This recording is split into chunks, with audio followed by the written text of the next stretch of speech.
So this is, it makes me laugh when I hear people talking about digital dentistry these days. I remember a lecture I had in India at the FDI in 1994, so 31 years ago, and I was talking about digital dentistry. And you know what digital dentistry is? It's two things. Number one, digital means numbers. Yes. So this represents the computers, technology, and everything. And on the other hand, digital means fingers. And this represents the manual skills. But even today, with all AI, with all technologies, we still need manual skills to be a good dentist. The combination of computer and manual skills is what we need in digital dentistry, to master digital dentistry. And again, it's not about having your equipment, it's how you manage it. It's like the Formula One car is the best car in the world, but even you as a young person are not able to drive this car. It's the You're not able to drive it. The G-force is too Yeah, much. so basically, don't just buy fancy equipment because somebody told you. You have to see, does it fit into your workflow? Does it really bring something, an additional benefit for you, for your patient, for your dental clinic? And at the end, is it also economically interesting, and not just buying stuff for thousands or hundreds, standing around and you're not using it? So this is very important. And if you listen to lecturers, key opinion leaders, you need the microscope, you need a face scanner, you need an intraoral scanner, you need a cone beam CT, you need a milling machine, you need a 3D printer, and it's endless. It's really, but you have to break it down.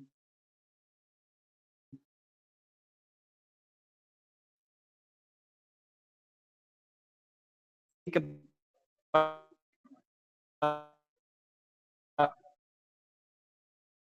even dentistry wasn't a thing, back in the early 1920s or in the 1900s. I was reading this article about this doctor, uh, Dr. Peggs, I believe, who introduced orthodontics in the world in early 1920s in Australia.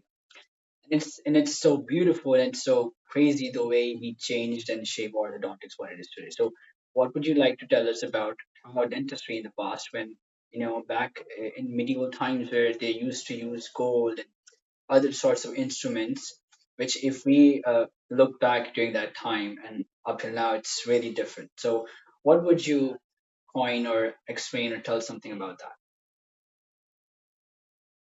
the big difference is, and this shift started in Switzerland or say in Europe, because if the teeth are coming out not in the perfect position, in Switzerland almost every school child has braces,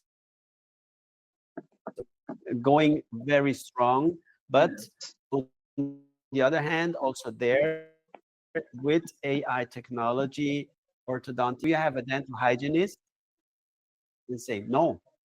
So prevention in these countries where you think, wow, the beautiful, the rich, the luxury and everything, they don't have prevention. So they are still in the age where they're still in the 1930s, 20s, 50s, where drilling, so the patient comes, it has cavities, it has periodontal problems, it has all the problems you can imagine. And then they are just drilling, filling, extracting, placing implants, placing crowns. So doing dentistry, that for me, as a dentist in Switzerland, is something To work on prevention as well. that is 50 years old. Many countries way behind. Müllemann, who was one of the pioneers in preventive dentistry, and he was talking to us and saying, look, with what we have started with the prevention, fluoride, telling the kids how to brush their teeth, you should not eat too much sugar, don't drink too much Coca-Cola, and so on and so on. The end goal is that the number of dentists will go down because the need of Exactly. dentists will go down. Because if everybody has healthy oral cavities, Yes. we the need of dentist drilling and filling will go down, and we see that in Switzerland we have let's say too many dentists these days Okay. for the population because of these prevention that started 50, 60 years ago now having an impact on our community. So there's a shift in treatment options, in what dentists are doing in offices in Switzerland and in some other countries as well, compared to less developed Right. countries Right. dentistry-wise. I'm not talking about technology. Yes. As I mentioned, Dentistry wise. Dubai. Dubai is like for a lot of people, it's like the heaven of luxury, of Yes. innovation, Exactly. of whatever. But if we look at dentistry in these countries, they are very, very far behind. They don't talk about the problem is that in countries like the Middle East and in countries like Indonesia and Pakistan and India, they don't focus on preventive care. Like okay, I you know implants, the word implant, so dental implant is the bible of dentistry. That's understandable, but I feel like where the world is going right now, it's where we've come so far with where again back in the days, I remember when kings and queens, they got their tooth extracted, they used to use herbal medicine or herbal some sort of medicament to place it in the alveolar bone rather than doing all sorts of other measurements. And if we talk about where innovation has come so far in past 20 to 40 in 50 to or 100 years, ever since the word or even tooth extractions were done on this planet, a lot has involved. But if we talk about preventive care, we are falling way behind from a lot of parts of in the world today. And similarly, Dr. Sandra, I would like to ask you a question. If you talk about dental education, how has it evolved over around 40 to 80 years up to now? How has it evolved? Dental education from the past, when the word dentistry came into being, and when students and when you had proper dentists rather than someone else who was just taking out to during medieval times, and when the word dental education started to arise.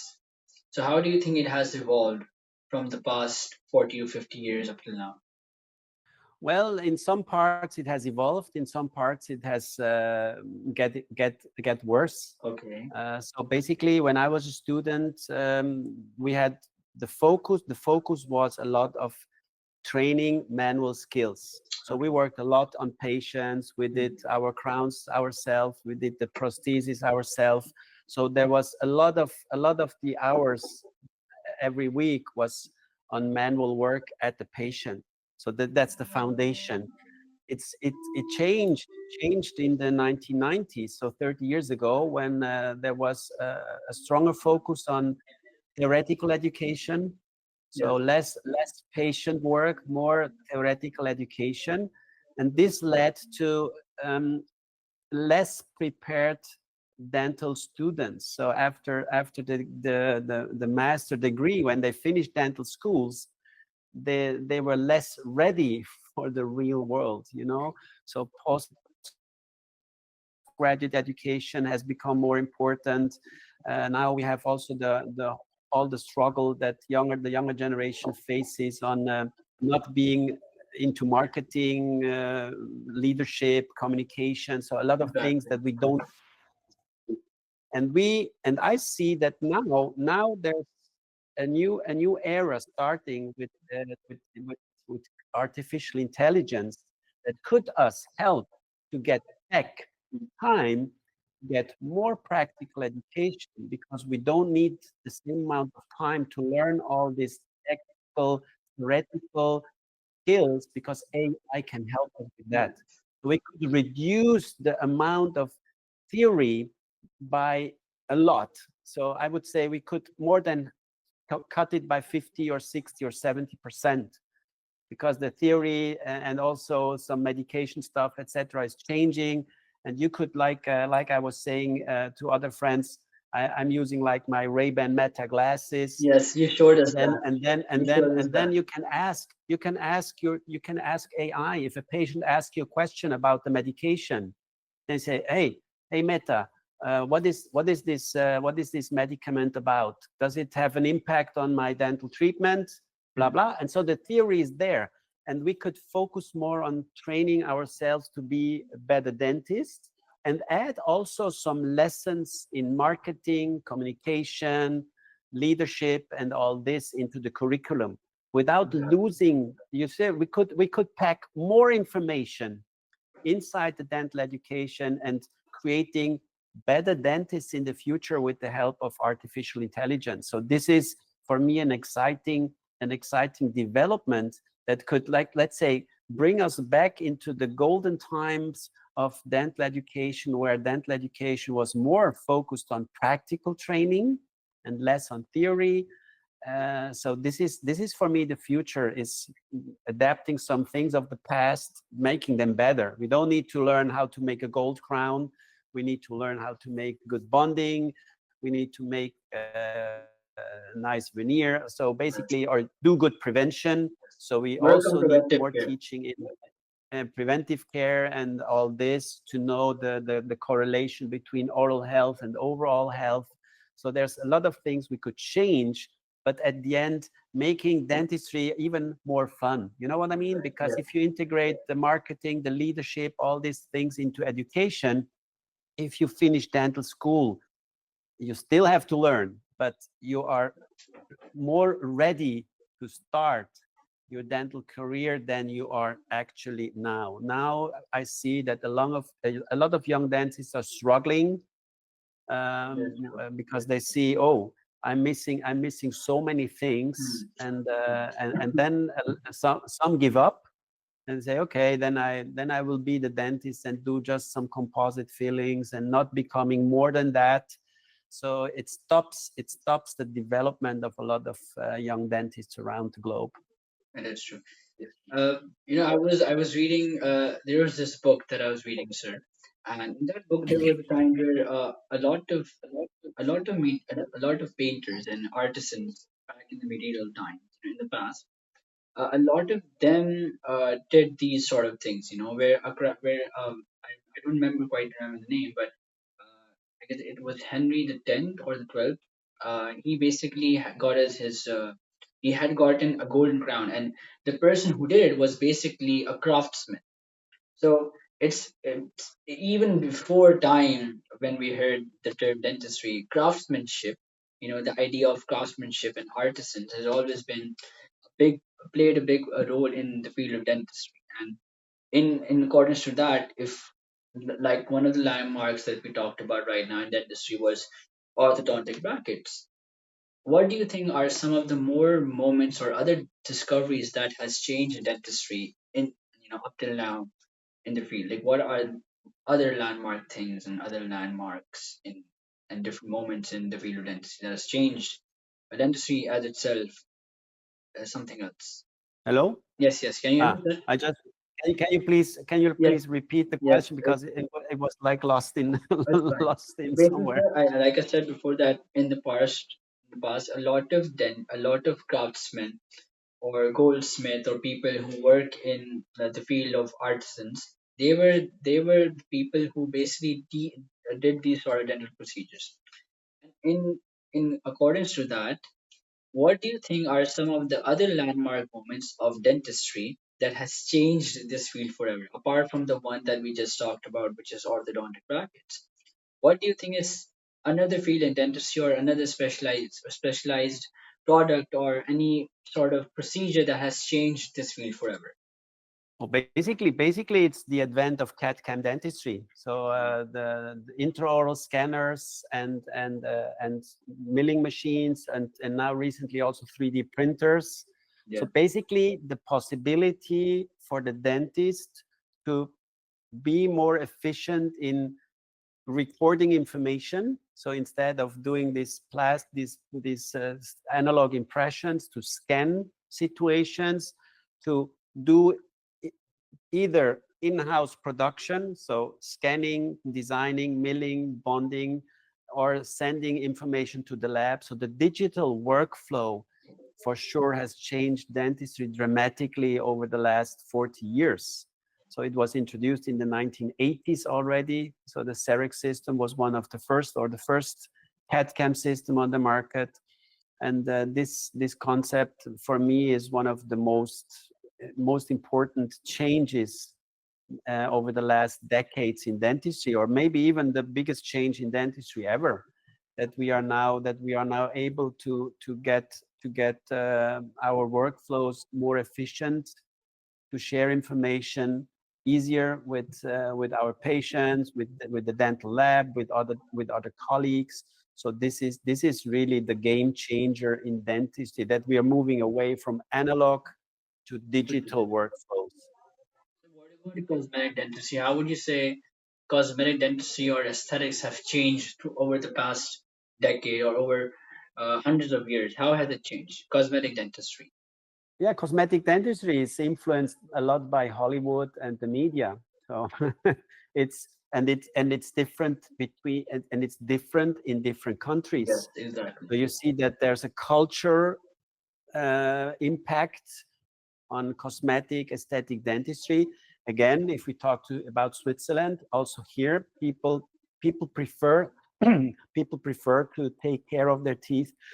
Sorry, No worries. people prefer to take care of their teeth from the younger age, to avoid dental treatments, so that the only cosmetic treatment might be a small orthodontic correction or a bleaching of the teeth.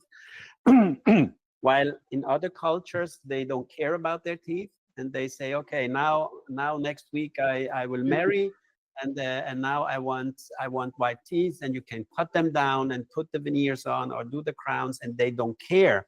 And the thing is, nothing that we are doing will last a lifetime. Exactly. So we need to be aware that even if you're the best dentist in the world, the best lab technician in the world, you cannot treat a 20-year-old patient or a 30-year-old patient and say, now this will last the rest of your life. That's right. So because people are now getting 80, 90 years old, 100 years old.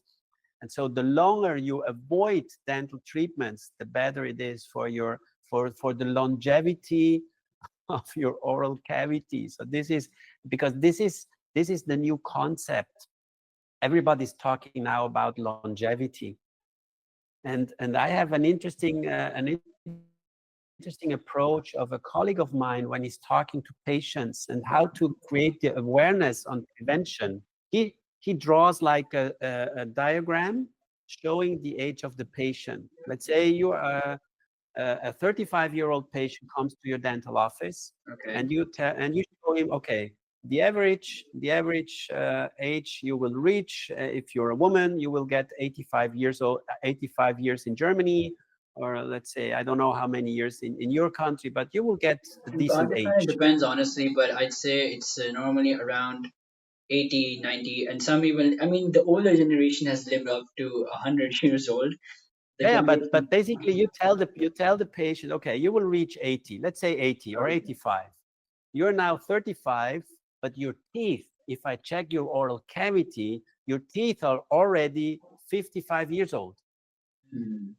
because they have caries, they have Yeah. periodontitis, They've you not have been this, taken you have. well of. So you tell the patient that there's a shift between the biological age Okay. and the age of the oral cavity. And this should match. So if you're 35 years old, your oral cavity should also be 35 years old. So some slight abrasions, basically almost no cavities, or you should not have periodontitis, and so on and so on. And then if you explain to the patient, look, we have a gap, but we can close the gap if we stop the disease that made this gap between 35 to of 50. your age and Yes. 55, Of the your age of disease. your oral Of your cavity. cavity. You take preventive measures and you follow my rules and you come regular base and do this and do that, we can close the gap. And the closer you get to 55, we can hopefully match that your teeth, when you're 70 years old, your teeth are also 70 years old, or even they stay younger Let's say than younger you than are. you You know what actually. I mean? So basically, and if you explain to a patient this longevity thing, this timeline of his life, and what role the oral cavity plays in this timeline, I think this makes people think and realize, oh, I need to do something. Or if everything is perfect, I can say, well, Mhm. your oral health matches your biological age. That's perfect. Now we just have to keep track to keep this, or even try that the oral health stays younger than your Exactly. biological age. That at 60 your teeth look still like 30, but without doing crowns and bridges. So this is, I think, a way to explain to the patients and make them understand and realize also the importance of not just drilling, filling, doing Mhm. cosmetic dentistry, change things, but try to maintain the basic structure. It's like a foundation of a house. Yes, If the exactly. foundation, if you put up a tent and you don't put the pillars into the soil, but if the wind blows, the tent blows away. You know what I mean? If you don't hold it. So and I think these are the important pillars that people should be more aware of, and it's our Exactly. job to create this awareness, explain to the patient, and it's not always just by, look, your teeth look nice, we need to fix this, we need to fix that. So make it in a context, talking about the oral cavity, the oral health as being part of the whole body of your patients. Exactly, is my point, sir. Like you said. Um, one more thing I'd like to add is that this diagram is really interesting because I've never heard of this technique before. How your colleague, sort of explained the patient. Can you tell me, like, can you tell us if possible, how does the diagram work? Let's say on one side of the diagram, you have the patient's name, you have his or her age. Let's say the patient is 45, and his oral health or oral cavity age is 65. So how would your colleague explain it to the patient on the diagram? You have to make it very simple. Okay.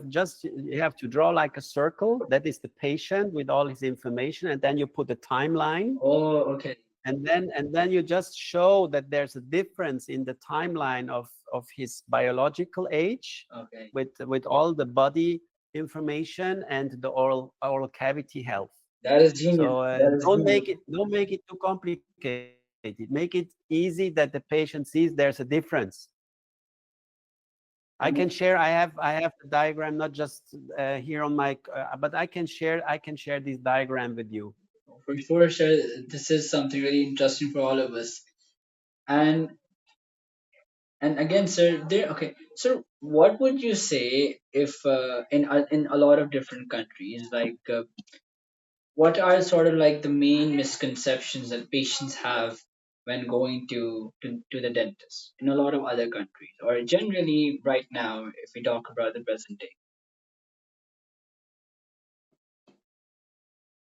Am I audible? Uh, Maybe you have to ask again. So I was like, No, no, it's fine.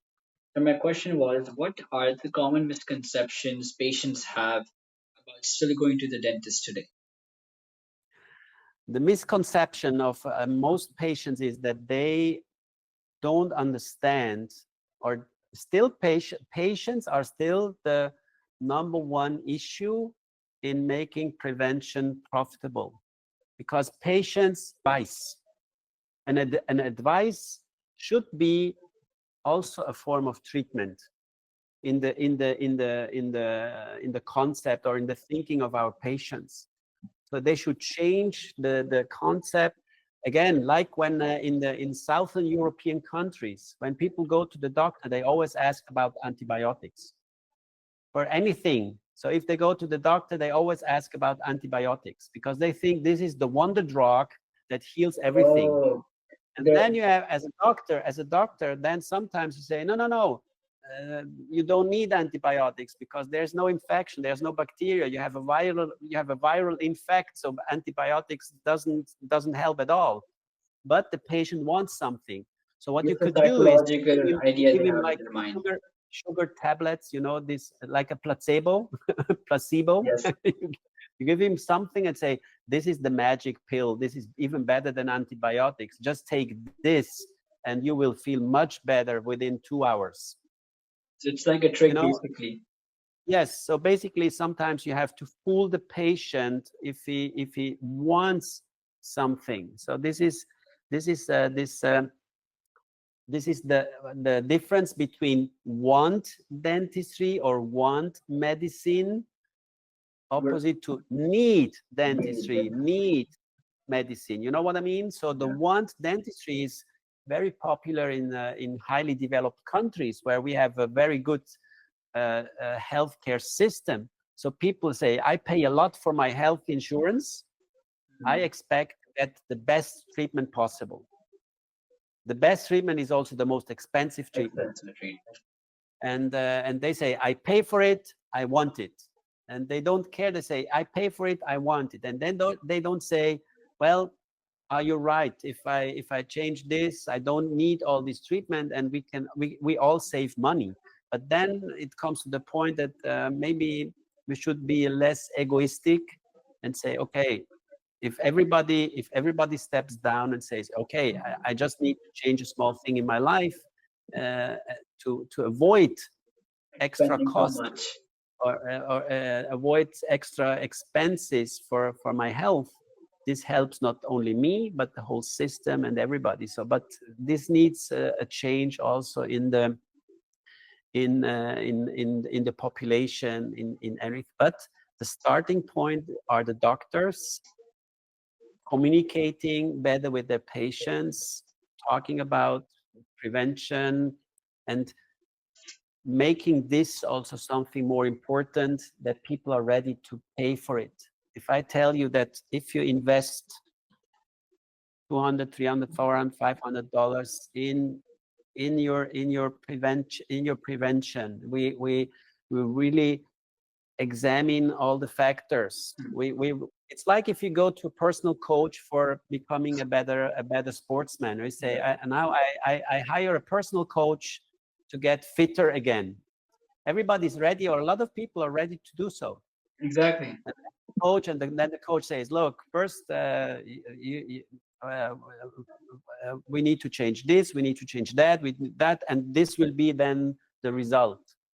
And people are ready to pay a lot of money for that. And imagine if you as a dentist or a doctor are like the personal coach of your patient, and you say, look, if you change this, your teeth will be healthier, your gums will be healthier, you will feel better, you will have less bad breath, you have a lot of positive impacts just by following my coaching advices.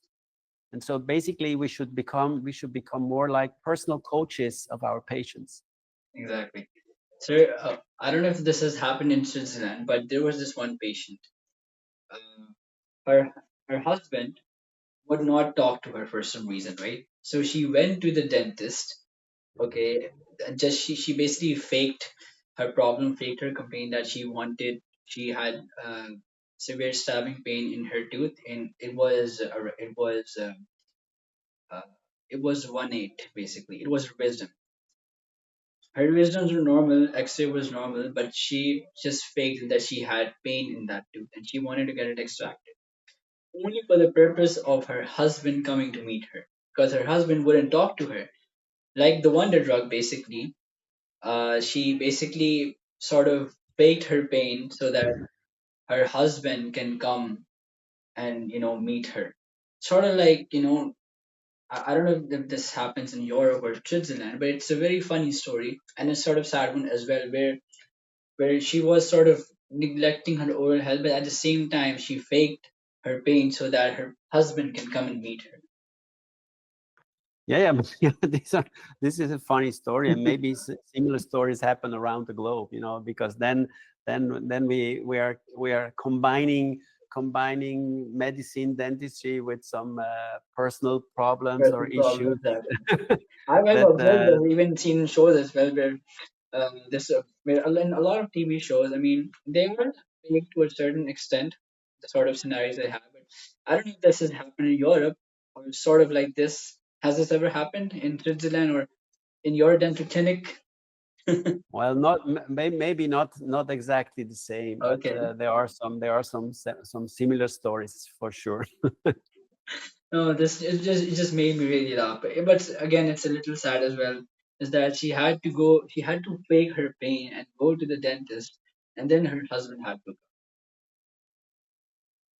Yeah, Anyway, yeah. coming to at the end of our podcast, Dr. Alessandro, looking about 10 to 20 years ahead in the future, again, like you said again about digital dentistry, what do you think with AI and robotics? How do you think dentistry will actually change with the introduction of AI and then robotics, and then there's this word a lot of people are going about it, and the word is known as sustainability or sustainable dentistry, which I feel like is something that has been really focused on in the future as well. And now it's sort of started, it's in its earlier days, but it's something that is being focused in the future, like really pushed on, really focused on, which is sustainability with the help of AI and robotics in dentistry. So how would you like to talk about that? Tell us something about that. Well, the future of AI and robotics, maybe in dentistry, the impact will not be that big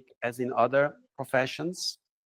So Okay. AI is very strong in analyzing information, so analyzing our X-rays and giving us support in diagnostics and treatment planning. You see that in ortho and in many fields. But at the end, a robot treating patients, I think this will last longer than we think because because of economics. Because somebody has to control the robot, Exactly.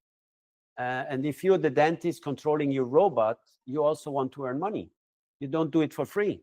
So Good who's target. getting paid, the robot or you? And how do you charge this extra thing? And if you're there, the patient could say, "Yeah, doctor, but why are not you drilling the tooth?" And you might say, "Okay, the robot is better than me. Is more precise. This might be for some implant dentistry, but again, if we take the prevention seriously, and I told you in Switzerland is the first country where the number of implants is going down. Because people are moving So, towards preventive care. implant dentistry is not the future. Exactly. Implant dentistry is not the future. Sorry. All these mechanical approaches into dentistry, drilling teeth, Hmm. screwing metal or ceramic parts in the bone, and all this is not the future. The future will be that the dentist will say, "Okay, robot, please take care that this child will never have a cavity again." This is then the future. A small robot, like the cleaning machine, the control machine that they give signals, they say, "Hey, you're eating too much sugar, you should brush your teeth, you should do this." So this is the future. This is the future. Not again thinking about how we can make money by doing mechanical things, because this for me is the past. This is not the future. It's not the future of drilling, filling, and being a mechanical doctor. So it should be different. So I think there are so many possibilities in the future, but we should step out of some old old concepts and switch to new Newer innovative concept. ideas. Exactly. Yes. And then, sir, after COVID-19, there was a big boom in teledentistry, where in a lot of remote places on this planet, a lot of dentists they use the help of Zoom and Google and then teledentistry with the introduction of AI to do home-based dental procedures, where we are sort of guiding the patient how to perform it or how to do it. And then we also have a dental mobile, which is being sort of really amassed with the help of AI. So, what would you like to tell us about that? Can you repeat the question, please? Sorry. So, what foresee changes do you see in teledentistry, which after COVID Ah, 19 has been a boom in a lot of remote places on the planet? it's interesting that during COVID, everybody was saying, "Wow, this is the future, and we will stay on that." And now it dropped back. So Mhm. basically, the hype is a little bit over. Teledentistry is for sure something that we still need to look at, but it depends on where we are. So in developed countries, like I'm talking now about Switzerland and other countries, where you can walk to the next doctor or to the next dentist. So Okay. you don't. You But don't it's need. different if you're living in the middle of the bush in Australia, in Africa, in an underdeveloped country where the next doctor is 100 kilometers away. But this not being a problem in many countries, so that leads to not really pushing teledentistry to the Teledentistry. extent it could be. So there are a lot of possibilities is also promoting self-monitoring by the patients, but Okay. also there, all these devices that are on the market to help monitor the health of the oral cavity are too expensive. Expensive. They should be way more affordable. So checking our patients on a regular base. There have been a lot of projects, but I'm still waiting for one project that is reasonable, affordable, to say to the patient, look, this is a device that you can attach to a smartphone. You can scan your mouth. The technology is there. The devices are there, but the companies want to charge too much money for it. And because this would be then a goal to make prevention also of something that is affordable for us dentists to give this to our patients at a reasonable price. Because too many companies say, look, if you monitor your patients, um, you might see decays or problems on an early stage, and you can sell treatments. So basically, they see this monitoring as selling As a way of treatments earning again, money. and selling treatments. Exactly. And and and for me, this is not the way to go. You need to say to the patients, to create more awareness, to motivate our patients to live a healthier life. This is the thing. But teledentistry, honestly, after a peak during pandemic, now also in the literature, you read much less. Now you read a lot about ChatGPT, and that Exactly. ChatGPT can do your board exam, blah blah. And this then leads to the thing that I was mentioning. Okay, if ChatGPT can be, let's say, the theoretical part of my dental education, I can focus more on my practical Practical education. education. That's the consequence. I'm not saying, oh, we need to bash ChatGPT, but it's interesting. For example, in China, Deep seek. during exams, what they did, they turned off the internet in the Oh, room where the exam was. So no internet, no ChatGPT. So it's very easy. It's very easy to say, okay, now I put you in a room and here's the exam, and you don't have anything that can help you because we have cut off the the internet. internet. So without internet, no information that comes from outside. So very easy if you want that. But I would say you should control it and say these are informations. I remember when our oldest son, he studied at the ETH, the Eidgenössische Technische Hochschule. That's one a university where also Albert Einstein studied in Zurich, Exactly. and it's a technical university where you stu- where it's mathematics, physics, all these basic science are taught. And this is number 8 in the world, so it's one of the best universities worldwide. And they are allowed to write down on a piece of paper all the information they want to get on the exam. And I remember our son writing in such small letters that I could hardly read it. So he put on one piece of paper, I think 100 pages. You know what I mean? Oh, Just writing on down. a single piece So of paper. say, okay, we were allowed to get one paper in the exam with all the Okay. information we want, and then you had to be creative to write it so small that you have more information on this piece of paper. But basically, if you write down, if you do these cheat cards by yourself, you learn it. So one method of learning is writing cheat cards. So it's Flashcards, like basically, we see, we hear, and then we we write. write So it. these are the three things that are getting information inside our brain, and I've done it's that a interesting. lot. I've done that a lot during Yes, exams where I make sticky notes and I write them down. yeah, But yeah, absolutely, absolutely. and it helps a lot. And it helps a lot. Yeah. So basically, these are the most important points that I like to share. What does your eldest son do? What is he still studying, or what does he do? No, no, no. Our eldest son, he's working for Roche, for pharma company. Oh, okay. Yes, he's already working for 11 years there. So he's now Wow. 34 years old, Oh, wow. our oldest son.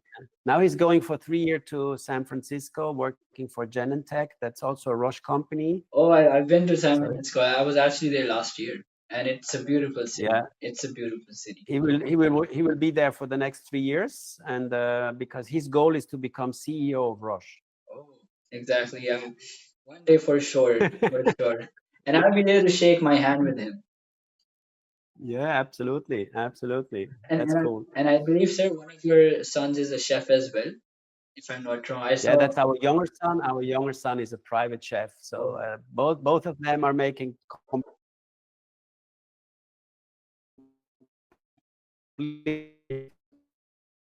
become a dentist. But again, for me, the important message is they um, and but if you don't like what you're doing, it's better to do something better to else. switch. That's exactly my next question, sir. Sir, I've seen a lot of dentists on YouTube, on Instagram, on LinkedIn, everywhere. But I feel there's something different what I've learned about you, especially your dental TV, or your whole idea, your passion for technology and dentistry and integration, and then your whole concept of prevention.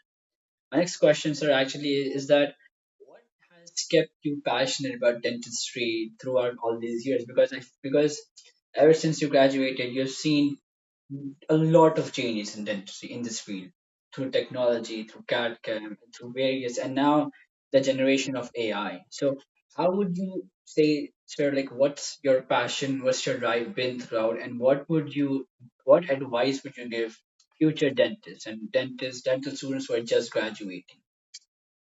So basically, you need to have the passion for your.